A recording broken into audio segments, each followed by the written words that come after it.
শুধুমাত্র এইটুখানি আমাদের কাজ নয়, এর পাশাপাশি যেই কারণের জন্য আজ গিয়াসউদ্দিন মোল্লাকে নিয়ে আমাদের আলোচনা করতে হচ্ছে সেই রিপোর্ট কার্ড, অর্থাৎ তিনি এই 15টা বছর ধরে যে সেখানকার বিধায়ক রয়েছেন তাতে আদৌ তিনি পাশ করেছেন না ফেল করেছেন। দেখুন একবার বিগ ওয়ালে দেখাই, গ্রাফিক্যালি আপনাদের সামনে তুলে ধরবার চেষ্টা করি। যেখানে গিয়াসউদ্দিন মোল্লার কথা বলছি, রাস্তার ক্ষেত্রে তিনি সম্পূর্ণভাবে ফেল করেছেন, এলাকার বাসিন্দারা তারা বলছেন, আমরা নই।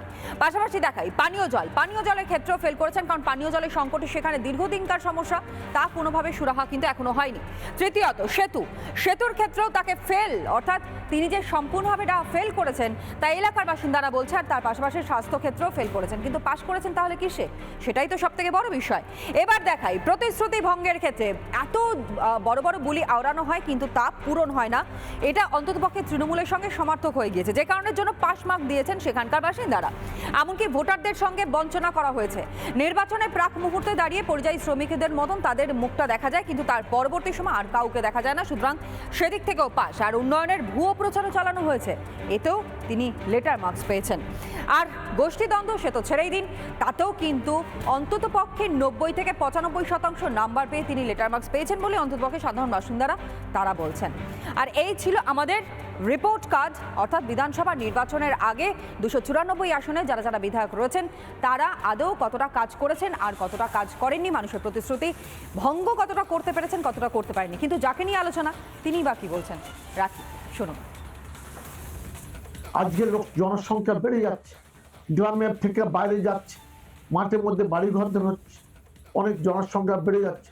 সবটা করতে পেরে কিছু বাকি, সবটা করেছি বললে ভুল হবে, কিছু কিছু বাকি থাকতেই পারে।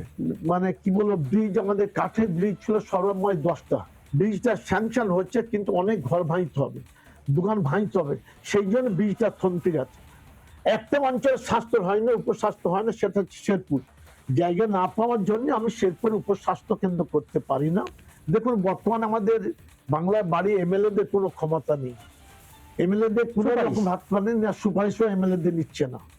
আপনি তো প্রকাশ্যে বলছেন যে আমার দলের গদ্দাররা আছে যারা আমার দলের খেয়ে দলের বিরোধিতা করছে, তাহলে কি আপনার জায়গাটা কিছুটা হালকা হয়ে যাচ্ছে? দেখুন এটা রাজনীতি ব্যাপার, এটা বলা ঠিক নয়। এ তো গিয়াসউদ্দিন মোল্লার কথা শুনলেন, কিন্তু বিজেপির তরফ থেকে তারা কি বলছেন, বিজেপির তরফ থেকে বিজেপির নেতারা তারা কি বলছেন তা আপনাদের সামনে তুলে ধরি, শুনুন। যে বগরাহাটে শিরাকল অঞ্চলে যান বা অন্যান্য জায়গায় যান, দেখবেন সেখানে পানীয় জলের জন্য মানুষ হাহাকার করছে।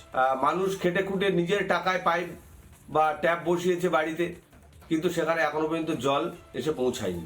কেন্দ্র কিন্তু টাকা পাঠিয়েছে, তৃণমূল আত্মসাৎ করেছে। এখানকার রাস্তাঘাটের কি অবস্থা, পিচ উঠে গেছে, মানুষ যাতায়াত করতে পারছে না। যেখানে আবাস যোজনার যে টাকা, সে আবাস যোজনার টাকা নয়ছয় হয়েছে এবং সাধারণ গরিব মানুষ যারা তারা পাননি, যারা তৃণমূল করেন তারাই শুধুমাত্র আবাস যোজনার টাকা পেয়েছেন। বিজেপির তরফ থেকে কি বলা হচ্ছে তা আপনাদের সামনে স্পষ্ট। কেন্দ্রীয় যে সকল প্রকল্পের টাকা আসছে রাজ্যে তা আত্মসাৎ করে নিচ্ছে এই রাজ্যের শাসক দলে যারা বিধায়করা রয়েছে, যারা নেতারা রয়েছে, যারা সাংসদরা রয়েছেন। কিন্তু এই কারণের জন্যই কি এই রিপোর্ট কার্ডটার প্রয়োজনীয়তা রয়েছে, এবং সেই রিপোর্ট কার্ড আরও একবার আপনাদের সামনে তুলে ধরি, তার কারণ সামনেই তো করা নাটছে রীতিমতন আরও একটা বিধানসভা নির্বাচন।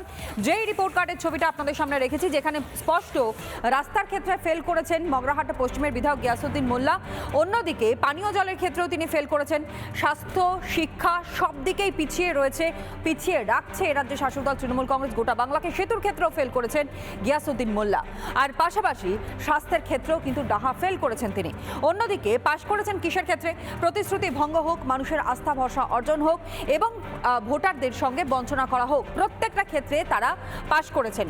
আর এরই সঙ্গে জানাই উন্নয়নের ভুয়ো প্রচার, যে উন্নয়নের প্রচার করতে গিয়ে বড় বড় প্ল্যাকার্ড দিয়ে এটা প্রমাণ করতে হয়, পাঁচালি পড়ে শোনাতে হয় কি কি কাজ করেছে, কিন্তু সেই কাজ আদৌ কি হয়েছে? গোষ্ঠীদ্বন্দ্ব সে তো রয়েছে, তৃণমূল কংগ্রেসের মধ্যে অন্তর্দ্বন্দ্ব, গোষ্ঠীদ্বন্দ্ব, এর কারণেই সম্পূর্ণভাবে গোটা দলটাকে নিয়ে আজ সমালোচনা করতে হচ্ছে, গোটা রাজ্যের পরিস্থিতি নিয়ে আমাদেরকে আলোচনা করতে হচ্ছে। এই হচ্ছে যেই রিপোর্ট, সেই রিপোর্ট কার্ড, বিধায়কের রিপোর্ট কার্ড আপনাদের সামনে তুলে ধরল রিপাবলিক বাংলা। নানা ধরনের কন্টেন্ট দেখার জন্য লাইক করুন, শেয়ার করুন আমাদের ফেসবুক পেজ, সাবস্ক্রাইব করুন আমাদের ইউটিউব চ্যানেল। পাশাপাশি অন্যান্য ব্রেকিং নিউজের জন্য অবশ্যই চোখ রাখুন রিপাবলিক বাংলায়।